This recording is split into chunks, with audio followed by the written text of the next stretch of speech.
ನಮಸ್ಕಾರ, ಈ ನ್ಯೂಸ್ ಟಿವಿಗೆ ಸ್ವಾಗತ. ನಾನು ಶ್ರಾವಣಿ. ಮೊದಲಿಗೆ ಹೆಡ್ಲೈನ್ಸ್. ಕಡುಕತ್ತಲ ಕೂಪವಾದ ಡಿಸಿ ಕಚೇರಿ ರಸ್ತೆ, ವೇಗವಾಗಿ ಬಂದು ರಸ್ತೆ ಉಬ್ಬುಗಳ ಬಳಿ ತಡಕಾಡುವ ವಾಹನಗಳು, ಧರಣಿ ನಿರತ ಮಹಿಳೆಯರಿಗಿಲ್ಲ ರಕ್ಷಣೆ.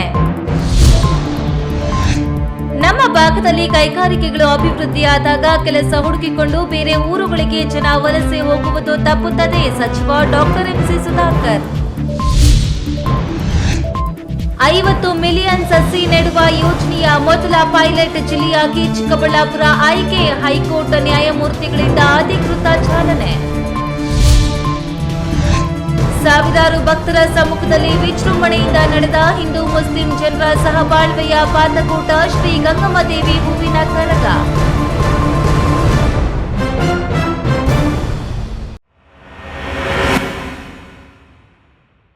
ವಾರ್ತೆಗಳ ವಿವರ. ಜಿಲ್ಲಾಧಿಕಾರಿಗಳ ಕಚೇರಿ ಅಂದ್ರೆ ಇಡೀ ಜಿಲ್ಲೆಗೆ ಕನ್ನಡಿ ಇದ್ದಂತೆ. ಆದ್ರೆ ಚಿಕ್ಕಬಳ್ಳಾಪುರದ ಜಿಲ್ಲಾಧಿಕಾರಿಗಳ ಕಚೇರಿ ಮುಂದಿನ ರಸ್ತೆ ಮಾತ್ರ ಸಂಜೆ ಆಗ್ತಾ ಇದ್ದಂತೆ ಕಡು ಕತ್ತಲ ಕೂಪವಾಗಿ ಬದಲಾಗ್ತಿದೆ. ಇಲ್ಲಿ ಒಂದೇ ಒಂದು ಬೀದಿ ದೀಪವೂ ಉರಿಯುತ್ತಿಲ್ಲ. ಇನ್ನು ಕಳೆದ 65ರಿಂದ 70 ದಿನಗಳಿಂದ ಇಲ್ಲೇ ಅನಿರ್ದಿಷ್ಟಾವಧಿ ಧರಣಿ ನಡೆಸುತ್ತಿರುವ ರೈತ ಮಹಿಳೆಯರಿಗೆ ಸೂಕ್ತ ಭದ್ರತೆಯೇ ಇಲ್ಲದಂತಾಗಿದೆ. ಇಡೀ ರಾತ್ರಿ ಧರಣಿ ಸ್ಥಳದಲ್ಲಿ ಒಬ್ಬ ಮಹಿಳಾ ಪೊಲೀಸ್ ಸಿಬ್ಬಂದಿಯೂ ಇರುವುದಿಲ್ಲ. ಇದರ ನಡುವೆ ಕಚೇರಿ ಮುಂದಿನ ರಸ್ತೆ ಉಬ್ಬುಗಳು ವಾಹನ ಸವಾರರಿಗೆ ಕಂಟಕವಾಗಿ ಪರಿಣಮಿಸಿದೆ.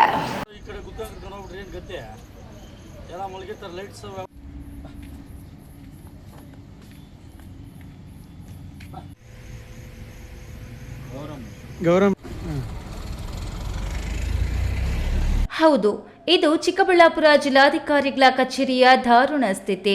ಸಂಜೆಯಾಗ್ತಿದ್ದಂತೆ ಇಡೀ ರಸ್ತೆ ಕತ್ತಲಲ್ಲಿ ಮುಳುಗಿ ಹೋಗುತ್ತದೆ. ರಸ್ತೆಯ ಇಕ್ಕೆಲಗಳಲ್ಲೂ ಒಂದೇ ಒಂದು ಬೀದಿ ದೀಪವೂ ಬೆಳಗುತ್ತಿಲ್ಲ. ಇದೇ ಕತ್ತಲ ರಸ್ತೆಯಲ್ಲೇ ಕಳೆದ 65ರಿಂದ 70 ದಿನಗಳಿಂದ ರೈತರು ಮತ್ತು ರೈತ ಮಹಿಳೆಯರು ಅನಿರ್ದಿಷ್ಟ ಧರಣಿ ನಡೆಸುತ್ತಿದ್ದಾರೆ. ಆದರೆ ಇಡೀ ರಾತ್ರಿ ಧರಣಿಗೆ ಕುಳಿತುಕೊಳ್ಳುವ ಮಹಿಳೆಯರ ರಕ್ಷಣೆಗೆ ಒಬ್ಬ ಮಹಿಳಾ ಪೇದೆಯೂ ಸ್ಥಳದಲ್ಲಿ ಇರುವುದಿಲ್ಲ. ಕೇವಲ 2 ಪುರುಷ ಪೊಲೀಸರನ್ನ ಬಿಟ್ಟರೆ ಬೇರೆ ಯಾರೂ ಇರೋದಿಲ್ಲ. ರಾತ್ರಿ ವೇಳೆ ಏನಾದರೂ ಅನಾಹುತ ಸಂಭವಿಸಿದ್ರೆ ಹೊಣೆ ಯಾರು ಎನ್ನುವುದು ಧರಣಿ ನಿರತರ ಆತಂಕವಾಗಿದೆ. ಇನ್ನು ಕತ್ತಲ ಸಮಸ್ಯೆಯ ಜೊತೆಗೆ ಜಿಲ್ಲಾಧಿಕಾರಿಗಳ ಕಚೇರಿ ಮುಂದೆ ಅವೈಜ್ಞಾನಿಕವಾಗಿ ಹಾಕಲಾಗಿರುವ ರಸ್ತೆ ಉಬ್ಬುಗಳು ವಾಹನ ಸವಾರರ ಪ್ರಾಣಕ್ಕೆ ಕಂಟಕ ತಂದೊಡ್ಡಿವೆ.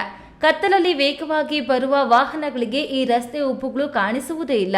ಇದರಿಂದ ಒಮ್ಮೊಮ್ಮೆ ನಿಯಂತ್ರಣ ತಪ್ಪುವ ವಾಹನಗಳು ನೇರವಾಗಿ ಧರಣಿ ನಿರತರ ಟೆಂಟ್ಗಳ ಕಡೆಯೇ ನುಗ್ಗಿ ಬರ್ತಿವೆ.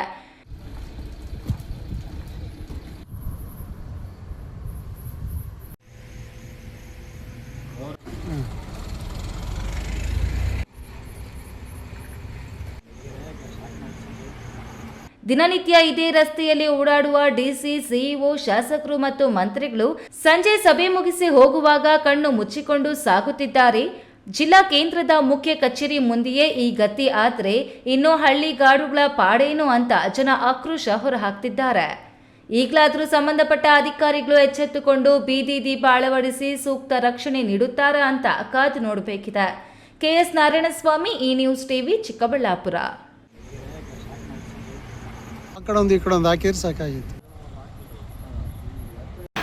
ಕೈಗಾರಿಕೆಗಳು ಅಭಿವೃದ್ಧಿ ಆದರೆ ಮಾತ್ರ ನಮ್ಮ ಭಾಗದ ಅಸಂಘಟಿತ ಕಾರ್ಮಿಕರಿಗೆ ಮತ್ತು ಯುವಕರಿಗೆ ಹೆಚ್ಚಿನ ಉದ್ಯೋಗ ಅವಕಾಶಗಳು ಸಿಗುತ್ತವೆ.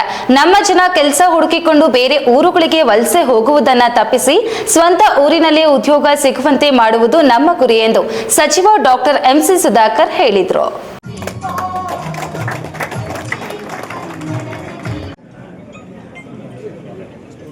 ನಮ್ಮ ಸಚಿವರ ಸೂಚನೆಯ ಮೇರೆಗೆ ಎಲ್ಲರಿಗೂ ಚಿಂತಾಮಣಿ ನಗರದ ತಾಲೂಕು ಪಂಚಾಯಿತಿ ಸಭಾಂಗಣದಲ್ಲಿ ಸ್ವಾಭಿಮಾನಿ ಕರ್ನಾಟಕ ಕಟ್ಟಡ ಕಾರ್ಮಿಕರ ಸಂಘ ಚಿಂತಾಮಣಿ ಮತ್ತು ಕರ್ನಾಟಕ ರಾಜ್ಯ ಕಮಿಟಿ ಇವರ ಸಹಯೋಗದಲ್ಲಿ ಹಮ್ಮಿಕೊಂಡಿದ್ದ ಕಾರ್ಮಿಕರ ದಿನಾಚರಣೆ ಮತ್ತು ಮಕ್ಕಳ ಪ್ರತಿಭಾ ಪುರಸ್ಕಾರ ಕಾರ್ಯಕ್ರಮದಲ್ಲಿ ಉನ್ನತ ಶಿಕ್ಷಣ ಸಚಿವ ಡಾಕ್ಟರ್ ಎಂಸಿ ಸುಧಾಕರ್ ಕಾರ್ಯಕ್ರಮವನ್ನು ಉದ್ಘಾಟನೆ ಮಾಡಿ ಮಾತನಾಡಿ, ಚಿಂತಾಮಣಿ ಮತ್ತು ಶಿಡ್ಲಘಟ್ಟ ಭಾಗದಲ್ಲಿ ಕೈಗಾರಿಕೆಗಳು ಅಭಿವೃದ್ಧಿಯಾದರೆ ಮಾತ್ರ ನಮ್ಮ ಭಾಗದ ಅಸಂಘಟಿತ ಕಾರ್ಮಿಕರಿಗೆ ಮತ್ತು ಯುವಕರಿಗೆ ಹೆಚ್ಚಿನ ಉದ್ಯೋಗ ಅವಕಾಶಗಳು ಸಿಗುತ್ತವೆ.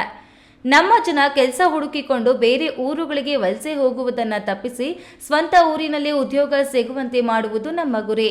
ಇದಕ್ಕಾಗಿ ನಾವು ನಿರಂತರವಾಗಿ ಶ್ರಮಿಸುತ್ತಿದ್ದೇವೆ ಎಂದರು.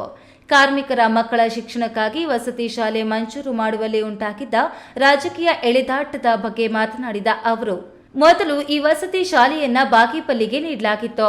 ಆದರೂ ನಾನು ಧೃತಿಗೆಡದೆ ಚಿಂತಾಮಣಿ ಮತ್ತು ಶಿಡ್ಲಘಟ್ಟ ಭಾಗದ ಕಾರ್ಮಿಕರ ಮಕ್ಕಳ ಉನ್ನತ ಶಿಕ್ಷಣಕ್ಕಾಗಿ ಹಠ ಹಿಡಿದು ಹೋರಾಡಿದೆ.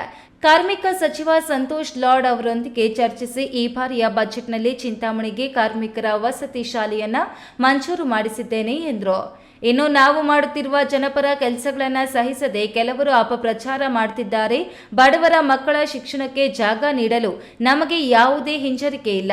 ಆದರೆ ರಾಜಕೀಯ ಲಾಭಕ್ಕಾಗಿ ಸುಳ್ಳು ಆರೋಪ ಮಾಡುವವರಿಗೆ ಕ್ಷೇತ್ರದ ಜನರೇ ಮುಂದಿನ ದಿನಗಳಲ್ಲಿ ತಕ್ಕ ಪಾಠ ಕಲಿಸಲಿದ್ದಾರೆ ಎಂದು ಎಚ್ಚರಿಕೆ ನೀಡಿದರು. ಕಾರ್ಯಕ್ರಮದಲ್ಲಿ ಎಸ್ಎಸ್ಎಲ್ಸಿ ಹಾಗೂ ಪಿಯುಸಿಯಲ್ಲಿ ಹೆಚ್ಚಿನ ಅಂಕಗಳನ್ನು ಪಡೆದ ಕಾರ್ಮಿಕರ ಮಕ್ಕಳಿಗೆ ಪ್ರತಿಭಾ ಪುರಸ್ಕಾರ ನೀಡಿದರು. ಈ ಸಂದರ್ಭದಲ್ಲಿ ಸ್ವಾಭಿಮಾನಿ ಕರ್ನಾಟಕ ಕಟ್ಟಡ ಕಾರ್ಮಿಕರ ಸಂಘದ ರಾಜ್ಯಾಧ್ಯಕ್ಷರು ದೇವರಾಜ್, ಜಿಲ್ಲಾ ಕಾರ್ಮಿಕ ಅಧಿಕಾರಿ ಶಬಾನಾ ಅಜ್ಮಿ, ತಾಲೂಕು ಪಂಚಾಯಿತಿ ಕಾರ್ಯನಿರ್ವಹಣಾ ಅಧಿಕಾರಿ ಆನಂದ, ನಗರಸಭೆ ಪೌರಾಯುಕ್ತ ಜಿಎನ್ ಚಲಪತಿ, ತಾಲೂಕು ಕಾರ್ಮಿಕ ನಿರೀಕ್ಷಕಿ ವಿಜಯಲಕ್ಷ್ಮಿ, ಮಾನವ ಹಕ್ಕುಗಳ ಕಮಿಟಿ ರಾಜ್ಯಾಧ್ಯಕ್ಷ ಸಿಎಂ ಬೈರೇಗೌಡ, ವಕೀಲರಾದ ಸಂತೋಷ್, ದೇವರಾಜ್ ಮತ್ತಿತರರು ಉಪಸ್ಥಿತರಿದ್ದರು. Devappa, A news TV, Chintamani. Chikkaballapur ಜಿಲ್ಲೆಯಲ್ಲಿ ಅಂತರ್ಜಲ ಮಟ್ಟ ಪಾತಾಳಕ್ಕೆ ಕುಸಿದಿದ್ದು ಪರಿಸರ ತೀವ್ರ ಒತ್ತಡವನ್ನು ಎದುರಿಸುತ್ತಿದೆ. ಈ ಗಂಭೀರ ಪರಿಸ್ಥಿತಿಯನ್ನ ಮನಗಂಡು ಕರ್ನಾಟಕ ರಾಜ್ಯ ಕಾನೂನು ಸೇವೆಗಳ ಪ್ರಾಧಿಕಾರ ಇಡೀ ರಾಜ್ಯದಲ್ಲಿ 50 ಮಿಲಿಯನ್ ಅಂದ್ರೆ 5 ಕೋಟಿ ಸಸಿಗಳನ್ನು ನೆಡುವ ಮಹತ್ವದ ಅಭಿಯಾನಕ್ಕೆ ಕೈ ಹಾಕಿದೆ. ಈ ಬೃಹತ್ ಯೋಜನೆಗೆ ಚಿಕ್ಕಬಳ್ಳಾಪುರ ಜಿಲ್ಲೆಯನ್ನು ಮೊದಲ ಪೈಲಟ್ ಜಿಲ್ಲೆಯನ್ನಾಗಿ ಆಯ್ಕೆ ಮಾಡಿಕೊಳ್ಳಲಾಗಿದೆ ಎಂದು ಉಚ್ಚ ನ್ಯಾಯಾಲಯದ ನ್ಯಾಯಮೂರ್ತಿ ಹಂಚಾಟೆ ಸಂಜೀವಕುಮಾರ್ ತಿಳಿಸಿದ್ದಾರೆ. ಮನೆ ಜಿಲ್ಲಾಧಿಕಾರಿಗಳಾದಂತಹ ಪ್ರೊಫೆಸರ್ ಕೂಡ ಆಗಮಿಸಿದ್ದಾರೆ. ಅವರು ಕೂಡ ನಮ್ಮೆಲ್ಲರ ಪರವಾಗಿ ವಿಶ್ವ ಪರಿಸರ ದಿನಾಚರಣೆಯ ಅಂಗವಾಗಿ ಚಿಕ್ಕಬಳ್ಳಾಪುರ ಜಿಲ್ಲಾ ನ್ಯಾಯಾಲಯದ ಸಭಾಂಗಣದಲ್ಲಿ ಹಮ್ಮಿಕೊಳ್ಳಲಾಗಿದ್ದ ಸುದ್ದಿಗೋಷ್ಠಿಯಲ್ಲಿ ಹೈಕೋರ್ಟ್ ನ್ಯಾಯಮೂರ್ತಿ ಹಂಚಾಟೆ ಸಂಜೀವಕುಮಾರ್ ಅವರು ಈ ಮಹತ್ವಾಕಾಂಕ್ಷಿ ಯೋಜನೆಯ ವಿವರಗಳನ್ನು ಹಂಚಿಕೊಂಡರು. ರಾಜ್ಯದಾದ್ಯಂತ 5 ಕೋಟಿ ಸಸಿ ನೆಡುವ ಅಭಿಯಾನದ ಪೈಲಟ್ ಪ್ರಾಜೆಕ್ಟ್ ಆಗಿ ಚಿಕ್ಕಬಳ್ಳಾಪುರವನ್ನು ಆಯ್ಕೆ ಮಾಡಲಾಗಿದ್ದು, ಇಲ್ಲಿ ಜಪಾನಿ ಮೂಲದ ಪ್ರಸಿದ್ಧ ಮಿಯಾವಾಕಿ ವಿಧಾನದಲ್ಲಿ 5 ಲಕ್ಷ ಸಸಿಗಳನ್ನು ನೆಡಲು ಉದ್ದೇಶಿಸಲಾಗಿದೆ. ಬೆಂಗಳೂರು ವಿಧಾನಸೌಧದಿಂದ ಕೇವಲ 50 ಕಿಲೋಮೀಟರ್ ವೈಮಾನಿಕ ಅಂತರದಲ್ಲಿ ಇರುವ ಚಿಕ್ಕಬಳ್ಳಾಪುರವು ಗ್ರೀನ್ ರಿಂಗ್ ಬೆಂಗಳೂರು ಕಾರಿಡಾರ್ ವ್ಯಾಪ್ತಿಗೆ ಬರುತ್ತದೆ. ಈ ಕಾರಿಡಾರ್ ಯೋಜನೆಯ ಮುಖ್ಯ ಉದ್ದೇಶ ವಿಸ್ತರಿಸುತ್ತಿರುವ ಬೆಂಗಳೂರಿನ ಸುತ್ತಮುತ್ತ ಜೀವ ವೈವಿಧ್ಯತೆಯನ್ನು ಹೆಚ್ಚಿಸುವುದು, ಅಂತರ್ಜಲವನ್ನ ಮರುಪೂರಣ ಮಾಡುವುದು ಹಾಗೂ ಧೂಳು ಮತ್ತು ವಾಯು ಮಾಲಿನ್ಯವನ್ನು ತಡೆಗಟ್ಟುವುದಾಗಿದೆ. ಸಂವಿಧಾನ ನಮಗೆ ನೀಡಿರುವ ಹಕ್ಕುಗಳನ್ನು ಚಲಾಯಿಸುವ ನಾವು ಪರಿಸರ ರಕ್ಷಣೆಯ ಕರ್ತವ್ಯವನ್ನು ಮರೆಯಬಾರದು ಎಂದು ನ್ಯಾಯಮೂರ್ತಿಗಳು ಇದೇ ವೇಳೆ ಕಿವಿಮಾತು ಹೇಳಿದರು. ಜಿಲ್ಲಾಧಿಕಾರಿಗಳು, ಜಿಲ್ಲಾ ಪ್ರದೇಶೀಯ ಅವರು ಮತ್ತು ಅರಣ್ಯ ಇಲಾಖೆಯ ಅಧಿಕಾರಿಗಳು ಎಲ್ಲರೂ ಬಹಳ ಪ್ರೀತಿಯಿಂದ ಸ್ಪಂದಿಸಿದರು. ಹೀಗಾಗಿ ಚಿಕ್ಕಬಳ್ಳಾಪುರ ಜಿಲ್ಲೆಯನ್ನ ನಾನು ನನ್ನ ಜಿಲ್ಲೆ ಅಂತ ಆಯ್ಕೆ ಮಾಡಿಕೊಂಡು ಇಲ್ಲಿ 5 ಲಕ್ಷ ಗಿಡ ನೆಡಬೇಕು ಈ ಮಳೆಗಾಲದಲ್ಲಿ ಅಂತ ನಾನು ಮನವಿ ಮಾಡಿಕೊಂಡಾಗ, ಆಗ ದರೆ ಫೌಂಡೇಶನ್ ನಿರ್ದೇಶಕರಾದ ಋಷಾಂಕ ಭಟ್ ಅವರಿಗೆ ನಾನು ಮನವಿ ಮಾಡಿಕೊಂಡಾಗ ಅವರು ಕೂಡಲೇ ಸ್ಪಂದಿಸಿ ಇದು ಒಳ್ಳೆ ಕಾರ್ಯ ಇದೆ, ಮಾಡಿ ಸರ್, ಎಲ್ಲ ಬನ್ನಿಗಿರ್ತೀವಿ, ಜೊತೆಗಿರ್ತೀವಿ ಅಂತ ಎಲ್ಲರೂ ಸ್ಪಂದಿಸಿದರು.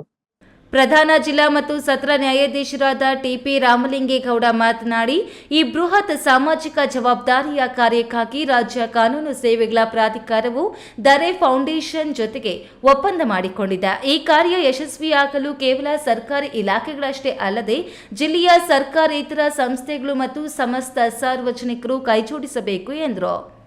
ಈ ವೇಳೆ ಜಿಲ್ಲಾಧಿಕಾರಿ ಜಿ ಪ್ರಭು, ಜಿಲ್ಲಾ ಪೊಲೀಸ್ ವರಿಷ್ಠಾಧಿಕಾರಿ ಕುಶಾಲ್ ಚೌಕ್ಸಿ, ನ್ಯಾಯಾಧೀಶರಾದ ಕಾಂತರಾಜ್ ಬಿ, ಶಿಲ್ಪಾ, ವಕೀಲರ ಸಂಘದ ಅಧ್ಯಕ್ಷ ಅಭಿಲಾಷ್ ಹಾಗೂ ಧರೆ ಫೌಂಡೇಶನ್ನ ವೃಷಾಂಕ್ ಭಟ್ ಮತ್ತಿತರರು ಉಪಸ್ಥಿತರಿದ್ದರು. ಕ್ಯಾಮರಾಮನ್ ಜೊತೆ KS Narayanaswamy, E news TV, Chikkaballapur. ಇದೀಗ ವಿರಾಮದ ನಂತರ ಎ ನ್ಯೂಸ್ ಟಿವಿ ಮುಂದುವರಿಯುತ್ತದೆ.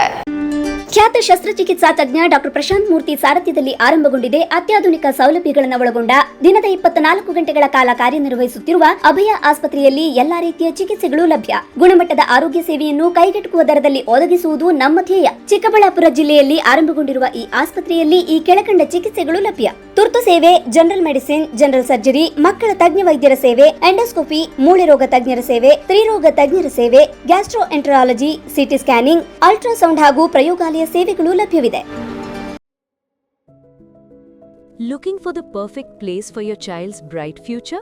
Welcome to Dolphins Group of Educational Institutions, where excellence begins from the very first step. Our new Montessori program designed to nurture young minds with care and creativity. With experienced faculty, safe and reliable transport facilities, and separate secure hostel accommodation, we ensure comfort, safety, and quality education at every stage. From foundational learning to higher education, we build confidence, character, and success. Dolphins Group of Educational Institutions, empowering young minds. Admissions open now. ವಿರಾಮದ ನಂತರ ಈ news ಟಿವಿಗೆ ಸ್ವಾಗತ. ಕೋಮು ಸೌಹಾರ್ದತೆ ಮತ್ತು ಸಾಂಸ್ಕೃತಿಕ ವೈಭವಕ್ಕೆ ಸಾಕ್ಷಿಯಾದ ಭವ್ಯ ಹೂವಿನ ಕರಗ ಮಹೋತ್ಸವವೊಂದು ಚಿಕ್ಕಬಳ್ಳಾಪುರ ಜಿಲ್ಲೆ ಬಾಗೇಪಲ್ಲಿ ತಾಲೂಕಿನ ಗೂಳೂರು ಗ್ರಾಮದಲ್ಲಿ ಅತ್ಯಂತ ವಿಜೃಂಭಣೆಯಿಂದ ಜರುಗಿದೆ. ಗ್ರಾಮದೇವತೆ ಪಾತಕೋಟ ಗಂಗಮ್ಮ ದೇವಿಯ 5ನೇ ವರ್ಷದ ಹೂವಿನ ಕರಗ ಮಹೋತ್ಸವವು ಸಹಸ್ರಾರು ಹಿಂದೂ ಮತ್ತು ಮುಸ್ಲಿಂ ಭಕ್ತರ ಸಮ್ಮುಖದಲ್ಲಿ ಸೌಹಾರ್ದತೆಯ ಪ್ರತೀಕವಾಗಿ ನೆರವೇರಿತು.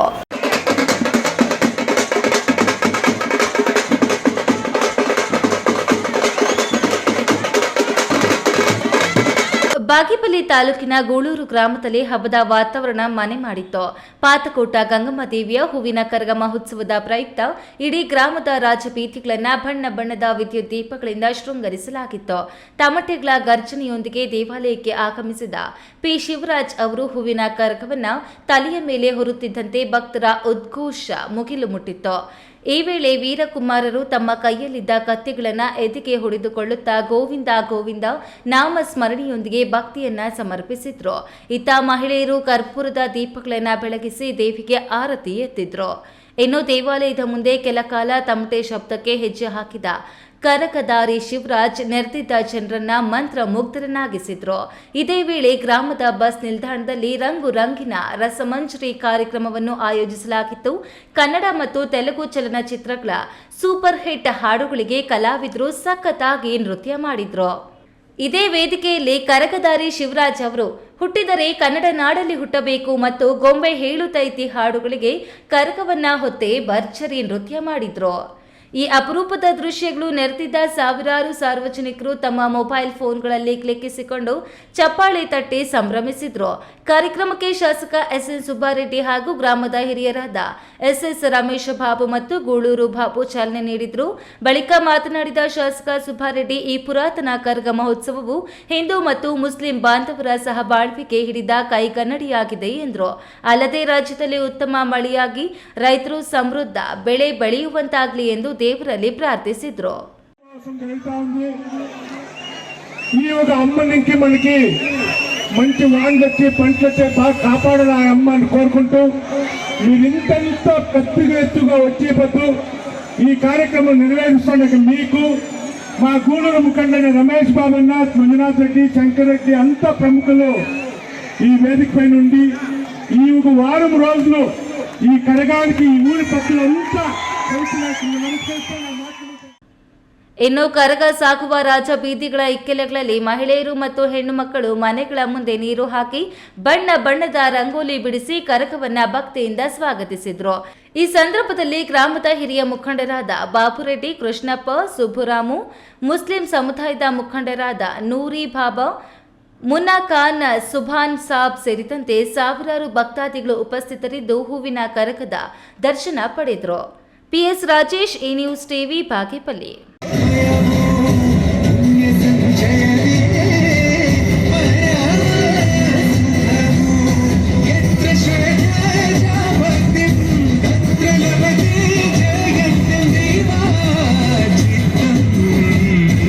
ವ್ಯಕ್ತಿಯೊಬ್ಬ ರೈಲಿಗೆ ತಲೆ ಕೊಟ್ಟು ಆತ್ಮಹತ್ಯೆ ಮಾಡಿಕೊಂಡಿರುವ ಘಟನೆ ನಡೆದಿದೆ.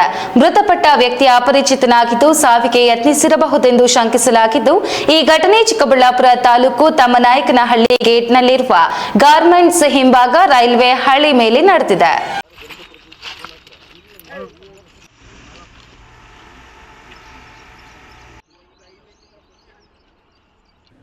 ಚಿಕ್ಕಬಳ್ಳಾಪುರದಿಂದ ಶಿಡ್ಲಘಟ್ಟಕ್ಕೆ ಹೋಗುವ ರಸ್ತೆ ತಮ್ಮನಾಯಕನಹಳ್ಳಿ ಬಳಿ ಇರುವ ಗಾರ್ಮೆಂಟ್ಸ್ ಹಿಂಭಾಗ ವ್ಯಕ್ತಿಯೊಬ್ಬ ರೈಲಿಗೆ ತಲೆ ಕೊಟ್ಟು ಸಾವಿಗೆ ಶರಣಾಗಿರುವ ಘಟನೆ ನಡೆದಿದೆ.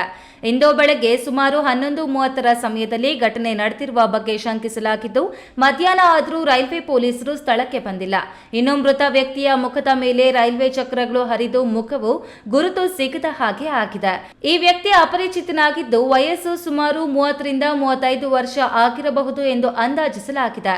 ಇನ್ನು ಈ ಘಟನೆ ಬಗ್ಗೆ ಸ್ಥಳೀಯರಲ್ಲಿ ಅನುಮಾನ ಮೂಡಿಸುತ್ತಿದ್ದು, ಇದು ಆತ್ಮಹತ್ಯೆಯೋ ಅಥವಾ ಕೊಲೆಯೋ ಎಂಬುದು ಪೊಲೀಸರ ತನಿಖೆಯ ನಂತರವಷ್ಟೇ ಗೊತ್ತಾಗಲಿದೆ. ಇಲ್ಲಿ ಯಾರೋ ರೈಲಿಗೆ ಸಿಕ್ಕಿದ್ದಾರೆ, ಗಾರ್ಮೆಂಟ್ಸ್ ಹಿಂದ್ಗಡೆ ನೋಡಿ ಯಾರು ಅಂತ ಅವ್ರಿಗೆ ಬಂದ್ವಿ ನೋಡೋಕ್ಕೆ. ಅದು ಟ್ರೈನ್ ಇದಾಗಿದೆ, ಯಾರು ಅಂತ ಗೊತ್ತಾಗ್ತಾ ಇಲ್ಲ. ಫುಲ್ಲು ಮಕ ಅರ್ಧ ಇದಾಗಿದೆ, ನಮಗೂ ಗೊತ್ತಾಗ್ತಾ ಇಲ್ಲ ಯಾರು ಅಂತ. ದಯವಿಟ್ಟು ನೋಡಿ ಯಾರು ಅಂತ ಗೊತ್ತಾಗಬೇಕು. ಮೋಸ್ಟ್ಲಿ ಇದು 11 ಗಂಟೆ ರೈಲ್ ಹೋಗಿದ್ದು, ಆ ಟ್ರೈನ್ಗೆ ಇರ್ಬೋದು ಅನಿಸ್ತೈತೆ. ಈಗ 11 ಗಂಟೆಗೆ ಹೋಗುತ್ತಲ್ಲ ಈ ಥರ, ಆ ಟೈಮಲ್ಲಿ ಸಿಗುತ್ತೆ. ನಮ್ಗೆ ಗೊತ್ತಾಗಿದ್ದು ಈಗೆಲ್ಲ ಜಸ್ಟ್ ಒಂದು 1/4 ಗಂಟೆ ಆಯಿತು. ತಿರ್ಗಿ ನೆಕ್ಸ್ಟು 3:30ಗೆ ಬರುತ್ತೆ. ಆ ಟೈಮಲ್ಲಿ ಆಗಿರ್ಬೋದು, ಮೋಸ್ಟ್ಲಿ ಬೆಳಗ್ಗೆ 11 ಗಂಟೆ ಟ್ರೈನಲ್ಲಿ ಆಗಿರ್ಬೋದು. ಸ್ಥಳಕ್ಕೆ ನಂದಿಗಿರಿ ಪೊಲೀಸರು ಬಂದು ಪರಿಶೀಲನೆ ನಡೆಸಿದ್ದಾರೆ. ಕೆಎಸ್ ನಾರಾಯಣಸ್ವಾಮಿ, ಈ ನ್ಯೂಸ್ ಟಿವಿ, ಚಿಕ್ಕಬಳ್ಳಾಪುರ.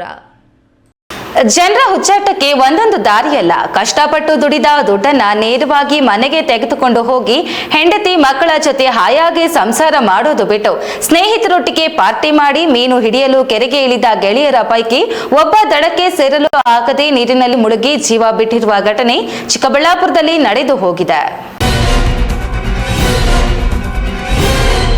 ಹೌದು, ಕೆರೆಯಲ್ಲಿ ಮುಳುಗಿದ ವ್ಯಕ್ತಿಯ ಹುಡುಕಾಟ ನಡೆಸುತ್ತಿರುವ ಅಗ್ನಿಶಾಮಕ ದಳದ ಸಿಬ್ಬಂದಿ. ಸುತ್ತಲೂ ನೋಡಲು ಸೇರಿರುವ ನೂರಾರು ಜನ. ಇದೆಲ್ಲ ನಡೆದಿದ್ದು ಚಿಕ್ಕಬಳ್ಳಾಪುರ ಹೊರವಲಿಯ ರಂಗಧಾಮ ಕೆರೆಯಲ್ಲಿ. ಚಿಕ್ಕಬಳ್ಳಾಪುರ ನಗರದ ಬಾಪೂಜಿ ನಗರದ ವ್ಯಕ್ತಿ ಜೀವನ ಸಾಗಿಸಲು ನೇರಳೆ ಹಣ್ಣು ಮಾರಾಟ ಮಾಡಿ ಬಂದ ಹಣ ಪಡೆದು ನೇರವಾಗಿ ಮನೆಗೆ ಹೋಗದೆ ಸ್ನೇಹಿತರ ಜೊತೆ ಪಾರ್ಟಿ ಮಾಡಿ ಕೆರೆ ಬಳಿ ಮೀನು ಹಿಡಿಯಲು ಹೋಗಿದ್ರಂತೆ. ಆದರೆ ಈ ಮೃತ ವ್ಯಕ್ತಿ ತಾನು ಈಜಿ ದಡ ಸೇರುವುದಾಗಿ ಸವಾಲು ಹಾಕಿ ಕೆರೆಗೆ ಇಳಿದ ವ್ಯಕ್ತಿ ಈಜುತ್ತಾ ಮುಂದೆ ಸಾಗ್ತಿದ್ದಂತೆ ಸುಸ್ತಾಗಿ ದಡ ಸೇರ್ಲಾಗದೆ ಮುಳುಗಿ ಜೀವ ಬಿಟ್ಟಿದ್ದಾನೆ. ಮಾಹಿತಿಯನ್ನ ಸ್ನೇಹಿತ ಪೊಲೀಸ್ ಠಾಣೆಗೆ ತಿಳಿಸಿದ್ದು, ಪೊಲೀಸರು ಅಗ್ನಿಶಾಮಕ ದಳಕ್ಕೆ ಮಾಹಿತಿ ನೀಡಿದ್ದು ಅವರು ಮೃತ ವ್ಯಕ್ತಿಯ ಹುಡುಕಾಟ ನಡೆಸುತ್ತಿದ್ದಾರೆ. ಕೆಎಸ್ ನಾರಾಯಣಸ್ವಾಮಿ, ಈ ನ್ಯೂಸ್ ಟಿವಿ, ಚಿಕ್ಕಬಳ್ಳಾಪುರ. ಇದೀಗ ವಿರಾಮದ ನಂತರ ಈ ನ್ಯೂಸ್ ಟಿವಿ ಮುಂದುವರಿಯುತ್ತದೆ. ವಿದ್ಯಾಮೃತ್ ಪಿಯು ಕಾಲೇಜ್, ಚಿಕ್ಕಬಳ್ಳಾಪುರ. ಚಿಕ್ಕಬಳ್ಳಾಪುರ ನಗರದ ಎಂಜಿ ರಸ್ತೆಯ ಜಿಲ್ಲಾ ಸರ್ಕಾರಿ ಆಸ್ಪತ್ರೆ ಮುಂಭಾಗ 2011ರಲ್ಲಿ ಆರಂಭಗೊಂಡ ವಿದ್ಯಾಮೃತ್ ಪಿಯು ಕಾಲೇಜ್ ಪ್ರತಿ ವರ್ಷ 99% ಫಲಿತಾಂಶ ಪಡೆದಿದ್ದು, ಪ್ರತಿ ವಿದ್ಯಾರ್ಥಿಗಳ ಮೇಲೆ ವೈಯಕ್ತಿಕ ಕಾಳಜಿಯನ್ನು ವಹಿಸಿ ಶಿಕ್ಷಣ ನೀಡಲಾಗುತ್ತಿದೆ. ನುರಿತ ಅನುಭವಿ ಉಪನ್ಯಾಸಕ ವೃಂದ, ಸುಸಜ್ಜಿತ ಪ್ರಯೋಗಾಲಯ, ಕ್ರೀಡೆಗೆ ಆದ್ಯತೆ ಹೊಂದಿರುವ ನಮ್ಮ ಕಾಲೇಜಿನಲ್ಲಿ ವಿಜ್ಞಾನ ವಿಭಾಗದಲ್ಲಿ ಪಿಸಿಎಂಬಿ, ಪಿಸಿಎಂಸಿಎಸ್, ಕಾಮರ್ಸ್ ವಿಭಾಗದಲ್ಲಿ ಇಬಿಎಸಿಎಸ್ ಕೋರ್ಸ್ಗಳಿಗೆ ದಾಖಲಾತಿ ಆರಂಭವಾಗಿದೆ. ಕೆಸಿಇಟಿ, ನೀಟ್ ಹಾಗೂ ಜೆಇಇಗೆ ವಿಶೇಷ ತರಗತಿಗಳನ್ನು ನಡೆಸಲಾಗುವುದು. ನಿಮ್ಮ ಮಕ್ಕಳ ಉಜ್ವಲ ಭವಿಷ್ಯಕ್ಕಾಗಿ ಎಂದೇ ವಿದ್ಯಾಮೃತ ಪಿಯು ಕಾಲೇಜಿಗೆ ಸೇರಿಸಿ. ಭಾರತದ ಪ್ರತಿಷ್ಠಿತ ದ್ವಿಚಕ್ರ ವಾಹನಗಳಲ್ಲಿ ಒಂದಾದ ಹೀರೋ ಬೈಕ್ಗಳು ಚಿಕ್ಕಬಳ್ಳಾಪುರ ಜಿಲ್ಲೆಯಲ್ಲಿ ಲಭ್ಯ. ಉದ್ಯಮಿ ಅಧಿಕೃತ ಡೀಲರ್ ಲಕ್ಷ್ಮೀನಾರಾಯಣ್ ಸಾರಥ್ಯದಲ್ಲಿ ಆರಂಭವಾಗಿರುವ ಶೋರೂಮ್ ಹಲವು ವೈಶಿಷ್ಟ್ಯತೆಗಳಿಂದ ಕೂಡಿದೆ. ಹೀರೋ ಕಂಪನಿಯ ಬೈಕ್ಗಳ ಅಧಿಕೃತ ಮಾರಾಟಗಾರರು ಮತ್ತು ಸರ್ವಿಸ್ ಸೆಂಟರ್ ಸೇವೆಗಳು ಚಿಕ್ಕಬಳ್ಳಾಪುರದಲ್ಲಿ ಈಗ ಲಭ್ಯ. ವಿಳಾಸ: ವಿಶಾಲ್ ಮಾರ್ಟ್ ಮುಂಭಾಗ, ಬೇಬಿ ರಸ್ತೆ, ಚಿಕ್ಕಬಳ್ಳಾಪುರ. ಕಷ್ಟಪಟ್ಟು ಹಣ ಕೊಡಿಸಿ ಒಡವೆ ಮಾಡಿಸಿರ್ತೀರಿ. ಮಕ್ಕಳ ಉನ್ನತ ವ್ಯಾಸಕ್ಕೋ, ಅವ್ರ ಮದ್ವೆಗೋ ಅಥವಾ ಯಾವ್ದಾದ್ರೂ ಆರೋಗ್ಯ ಸಮಸ್ಯೆ ಬಂದಾಗ ಹಣ ಬೇಕಾಗತ್ತೆ. ಆ ಚಿನ್ನವನ್ನ ಮಾರೋಕೆ ಅಂತ ಹೋದಾಗ ಬೇಕಾ ಬಿಟ್ಟಿ ಬೆಲೆ ಕೇಳ್ತಾರೆ ಅನ್ನೋ ಚಿಂತೆಲಿದ್ದೀರಾ? ಇನ್ನು ಮುಂದೆ ಆ ಚಿಂತೆ ಮಾಡೋ ಪ್ರಮೇಯನೇ ಇಲ್ಲ. ಹಿಂದೆ ಹಿಂದೂಸ್ತಾನ್ ಗೋಲ್ಡ್ ಕಂಪನಿಗೆ ಬನ್ನಿ. ತಾವು ಅಡ ಇಟ್ಟಿರೋ ಚಿನ್ನವನ್ನ ತಕ್ಷಣ ಬಿಡಿಸಿ ಇಂದಿನ ಆನ್ಲೈನ್ ಬೆಲೆಗೆ ಕೊಂಡ್ಕೊಂಡು ಕೂಡಲೇ ಬಾಕಿ ಹಣವನ್ನ ನಿಮ್ ಕೈ ಕೊಡ್ತಾರೆ. ನಿಮ್ಮ ಕನಸಿನ ಸಾಕಾರಕ್ಕೆ ಜೊತೆ ಆಗ್ತಾರೆ. ಹಿಂದೂಸ್ತಾನ್ ಗೋಲ್ಡ್ ಕಂಪನಿ, ಇದು ನಿಮ್ಮ ಕಂಪನಿ ಅಲ್ಲ, ನಮ್ಮೆಲ್ಲರ ಕಂಪನಿ. ವಿರಾಮದ ನಂತರ ಈ ನ್ಯೂಸ್ ಟಿವಿಗೆ ಮತ್ತೆ ಸ್ವಾಗತ. ಇದೀಗ ಸಂಕ್ಷಿಪ್ತ ಸುದ್ದಿಗಳು. ಕರ್ನಾಟಕ ರಾಜ್ಯ ಪ್ರಾಥಮಿಕ ಶಾಲಾ ಶಿಕ್ಷಕರ ಸಂಘದ ದೇವನಹಳ್ಳಿ ಶಾಖಾ ಸಂಘದ ನೂತನ ಪದಾಧಿಕಾರಿಗಳ ಪದಗ್ರಹಣ ಕಾರ್ಯಕ್ರಮ ಯಶಸ್ವಿಯಾಗಿ ನಡೆಯಿತು. ಕರ್ನಾಟಕ ರಾಜ್ಯ ಸರ್ಕಾರಿ ನೌಕರರ ಸಂಘದ ಜಿಲ್ಲಾಧ್ಯಕ್ಷ ಹನುಮಂತರಾಯಪ್ಪ ನೂತನ ಪದಾಧಿಕಾರಿಗಳಿಗೆ ಶುಭ ಕೋರಿ ಮಾತನಾಡಿ, ನೂತನ ಅಧ್ಯಕ್ಷರಾಗಿ ಆಯ್ಕೆಯಾಗಿರುವ ಯತೀಶ್ ಕುಮಾರ್ ಅವರು ಉತ್ತಮ ಆಡಳಿತ ನಡೆಸಿ ಶಿಕ್ಷಕರ ಸಮಸ್ಯೆಗಳಿಗೆ ಸ್ಪಂದಿಸಿ ಕೆಲಸ ನಿರ್ವಹಿಸಿ ಎಂದು ತಿಳಿಸಿದರು. ಇದೇ ಸಂದರ್ಭದಲ್ಲಿ ತಾಲೂಕು ಪ್ರಾಥಮಿಕ ಶಾಲಾ ಶಿಕ್ಷಕರ ಸಂಘದ ಅಧ್ಯಕ್ಷ ಎಲ್.ಎಸ್. ಯತೀಶ್ ಕುಮಾರ್, ಜಿಲ್ಲಾ ಸಂಘದ ಗೌರವಾಧ್ಯಕ್ಷ ಎಚ್.ಎನ್. ನಾಗೇಶ್, ಜಿಲ್ಲಾ ಉಪಾಧ್ಯಕ್ಷ ಆದರ್ಶ್, ಪ್ರಧಾನ ಕಾರ್ಯದರ್ಶಿ ಎ. ಮಂಜುನಾಥ್, ಉಪಾಧ್ಯಕ್ಷರಾದ ಕೆ. ಹರೀಶ್, ಜಿ. ಗೀತಾ ಮತ್ತಿತರಿದ್ದರು.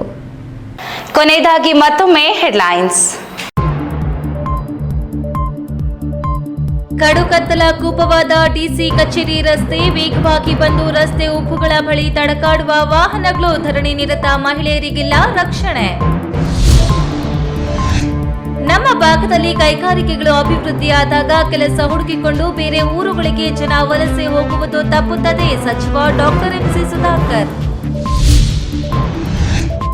50 ಮಿಲಿಯನ್ ಸಸಿ ನೆಡುವ ಯೋಜನೆಯ ಮೊದಲ ಪೈಲಟ್ ಜಿಲ್ಲೆಯಾಗಿ ಚಿಕ್ಕಬಳ್ಳಾಪುರ ಆಯ್ಕೆ, ಹೈಕೋರ್ಟ್ ನ್ಯಾಯಮೂರ್ತಿಗಳಿಂದ ಅಧಿಕೃತ ಚಾಲನೆ.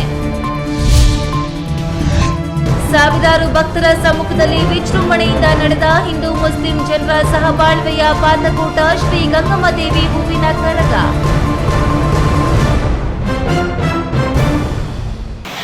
ದಿನನಿತ್ಯದ ಸುದ್ದಿ ಸ್ವಾರಸ್ಯಕ್ಕಾಗಿ ತಪ್ಪದೆ ವೀಕ್ಷಿಸಿ ಎ ನ್ಯೂಸ್ ಟಿವಿ.